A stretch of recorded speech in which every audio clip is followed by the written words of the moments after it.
안녕하세요. 잡시광입니다. 최근 시진핑 주석이 신년사에서 이례적으로 중국 경제가 어렵다는 것을 인정했을 만큼 중국의 경제 상황이 악화되자 시 주석은 인민들의 시선을 외부로 돌리기 위해 주변국들과 더욱 잦은 분쟁을 만들고 있습니다. 중국은 최근 대만 해협의 무력 시위를 더 강화하는 한편 노골적으로 대만의 총통선거에 개입하는 발언을 하면서 대만 해협에 그 어느 때보다 긴장이 고조되고 있는데요. 여기에 대만은 시진핑 주석을 전범으로 체포하려는 카드를 만지작거리고 있습니다. 오늘 이 시간에는 시진핑 주석이 현재 처한 상황과 대만이 국제형사재판소 가입이라는 카드를 꺼내든 이유, 대만의 이 시진핑 압박 카드는 과연 성공할 수 있을지 자세히 전해드립니다. 지난 31일 시진핑 중국 국가주석이 신년사에서 지난 10년간 결코 하지 않았던 발언, 즉 현재 중국 경제 상황이 아주 안 좋다는 것을 인정해 안팎의 관심이 쏠렸습니다. 중국 최고 지도자가 신년사에서 기업의 경영 압박과 취업이 어려움 등 경제 현실의 어려움을 인정한 것은 매우 이례적인 일이기에 더욱더 시선이 쏠렸는데요. 그만큼 중국 최고 지도자가 인정하지 않고 버틸 수 없을 만큼 경제 상황이 좋지 않다는 방증이기도 했습니다. 그러면서 시 주석은 신년사에서 대만과 통일해야 한다는 것을 지난 1에서 2년 전보다 훨씬 강도 높은 어조로 강조해 새해 초부터 대만을 긴장시켰습니다. 이처럼 시 주석은 경제 악화로 민심이 흉흉하자 대만을 압박해 인민들이 시선을 외부로 향하게 하는 한편 이례적으로 자신의 가족 사진까지 공개하며 민심 달래기에 나섰는데요. 시진핑 주석이 신년 연설을 통해 공개한 가족 사진들을 보면 그동안 공개하기를 꺼리던 외동딸 심엉쩌의 아기 때 사진까지 있었습니다.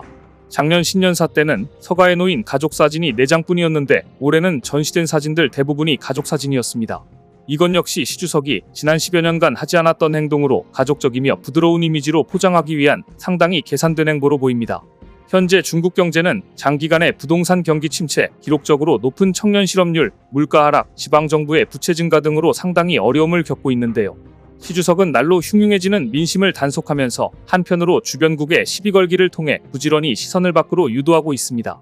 가장 먼저 중국은 일본을 지목했습니다. 일본과 영유권 분쟁 중인 센카쿠, 중국명 자오위다오에서 활동을 강화하라는 시진핑 중국 국가주석 지시에 따라 중국 해경은 함선을 매일 센카쿠 열도에 파견하고 필요시에는 일본어선을 상대로 현장 검사를 시행할 계획이라고 밝혔는데요. 이것은 일본을 상당히 곤혹스럽게 하는 조치입니다. 시 주석은 지난 11월 29일 상하이 소재 무장경찰부대 산하 해안경비대 동중국해 지휘부를 방문해 영토 주권과 해양권익 수호를 강조하면서 센카쿠 열도와 관련해 영토는 1mm라도 양보하지 말라, 자오위다오 주권을 지키는 투쟁을 부단히 강화해야 한다.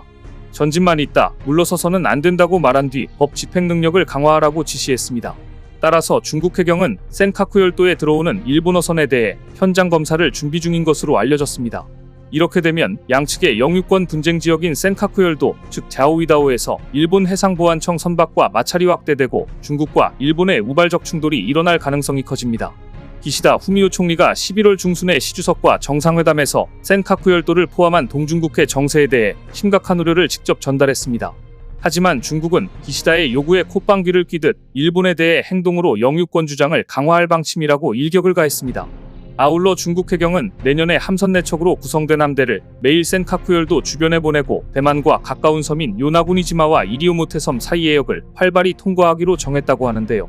이 모든 조치들은 중국이 일본어선 검사를 통해 센카쿠 열도는 일본 관리하에 있지 않아 접근할 수 없다고 일본을 압박하려는 것입니다. 일본에 따르면 최근 중국 선박이 센카쿠 열도 주변에서 항해한 일자는 무려 348일로 사실상 매일 함선을 보냈습니다. 그런데 일본어선에 대해 조사까지 하겠다니 일본으로서는 뒷목을 잡을 수 없는 상황이 된 겁니다. 시진핑 주석은 이렇게 일본을 압박하는 한편 대만 총통선거를 불과 열흘 앞두고 정찰 풍선 2개를 대만 상공에 날렸습니다. 지난 2일 대만 국방부는 새해 첫날 오전 6시부터 이날 오전 6시까지 중국 풍선 2개가 대만 해협 중간선을 넘었다고 밝혔습니다. 두 풍선은 각각 1일 밤 11시 43분과 2일 새벽 0시 13분쯤 사라졌습니다.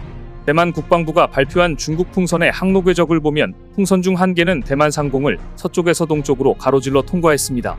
대만은 이 풍선이 정찰 활동에 사용됐는지는 언급하지 않았지만 미국은 작년 초 중국의 풍선이 정찰 활동을 한다며 공군의 5세대 전투기인 F-22가 미사일을 발사해 격추한 바 있습니다.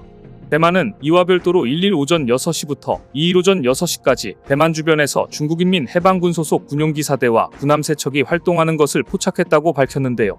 군용기 한 대는 대만 서남부 공역에 진입했다가 중국으로 돌아갔습니다. 대만군은 즉각 전투기를 출격시켰고 기체 추적을 위한 방공미사일 시스템을 가동했습니다. 그런데 중국 풍선은 대만 총통 선거를 앞두고 집중적으로 관측되고 있습니다. 대만 당국은 지난달에만 중국 풍선 6개가 대만 주변에서 관측됐다고 밝혔는데요. 대만의 독립을 지지하는 성향인 집권여당인 민진당 측은 풍선을 날리는 행위는 명백히 도발이며 대만 대선과 총선거에 영향을 미치려는 시도라고 반발하고 있습니다. 집권여당 민진당 측은 중국의 대만 선거 개입 수단은 갈수록 정교해지고 있으며 수법도 점점 더 많아지고 있다. 원로들을 중국으로 초청하고 가짜 여론조사까지 나오는 등 선거 개입 수단은 다양해졌지만 중국의 대만에 대한 문화적 공격과 군사적 협박은 변하지 않고 있다고 비판했습니다. 이처럼 대만 집권 여당과 중국 사이에는 지금 일촉즉발의 갈등이 증폭되고 있습니다. 지난 2일 시진핑 중국 국가주석이 신년사에서 지난해보다 훨씬 강한 어조로 대만과의 통일은 불가피하다고 말하자 대만 차이잉원 총통은 중국과의 관계에서 가장 중요한 원칙은 민주주의다. 중국은 오는 13일 열리는 대만 선거 결과를 존중해야 하며 대만 해협이 평화와 안정을 유지하는 것은 양측의 책임이라고 맞받아쳤습니다. 여기에 중국은 대만 민중은 집권 여당인 민진당 정책의 위험성을 인식해야 한다. 대만 독립 입장을 고수하는 차이잉원 노선은 대만을 해치는 노선으로 평화와 번영에서 멀어지고 전쟁과 쇠퇴에 가까워질 것이라며 대만 총통 선거에 노골적으로 개입하는 발언을 이어갔습니다. 전문가들은 중국이 차이 총통의 임기가 끝나고 새 총통이 취임하는 5월까지 계속 군사훈련을 벌이는 방식으로 무력 압박에 나설 것이란 전망을 하고 있는데요. 중국이 이렇게 선거에까지 개입하려 하고 무력 시위를 계속하자 대만은 강력한 압박수단을 하나 꺼내들었습니다. 시진핑 주석의 무력 통일 의지를 꺾기 위해 국제형사재판소 참여를 검토하겠다고 밝힌 것입니다. 하나의 중국을 주장하는 중국은 현재 국제형사재판소의 회원국이 아니며 대만이 이에 가입하는 것에 대해 아마 총력을 다해 막을 것으로 예상되는데요. 만에 하나 대만이 국제형사재판소에 가입국이 되면 시진핑 주석이 대만에 대한 전쟁이나 전쟁범죄를 지시하거나 또는 전쟁범죄를 지휘할 경우 국제법에 따라 수사와 체포영장 발부 대상이 될 수도 있기 때문입니다. 한마디로 시진핑에게 전쟁을 일으키면 국제형사재판소에 전범으로 고발하겠다고 으름장을 놓은 것입니다. 국제형사재판소는 지난 3월 우크라이나 점령지에서 아동을 불법으로 이주시킨 전쟁 범죄 행위에 책임이 있다며 푸틴 러시아 대통령에 대한 체포영장을 발부한 바 있습니다. 물론 대만이 국제형사재판소의 회원국이 되기 위해서는 넘어야 할 산이 많습니다. 대만이 로마 규정에 서명 비준하거나 대만 총통이 대만에 대한 국제형사재판소의 관할권 수락을 일방적으로 선언하는 방법이 있는데요. 로마 규정은 유엔 조약은 아니지만 유엔 사무총장이 가입국 자격을 관리하고 있는데 대만은 유엔 회원국이 아니기 때문에 유엔 사무총장이 대만의 가입을 거부할지 또는 거부할 수 있는지는 불분명합니다. 하지만 대만이 이렇게 나온다면 중국은 대만에 대한 국제형사재판소의 관할권을 인정하는 것은 불법이라고 주장할 것이 뻔합니다. 하지만 이런 논쟁 자체가 대만에 대한 중국의 노골적인 무력 행사를 전 세계에 알리고 대만 해협의 긴장 문제를 세계적인 논쟁으로 만드는 효과는 있습니다. 한편 대만 총통 선거는 3일 0시부터 여론조사 보도가 금지돼 열흘간 깜깜이 선거운동에 돌입하고 있습니다. 전날 대선 후보 방송 토론 직후 한 방송사가 유권자 1281명을 상대로 실시한 여론조사에서 집권 여당의 라이 후보가 지지율 33%로 제1야당인 국민당 허우 유이 후보를 3%포인트 앞선 것으로 나타났는데요.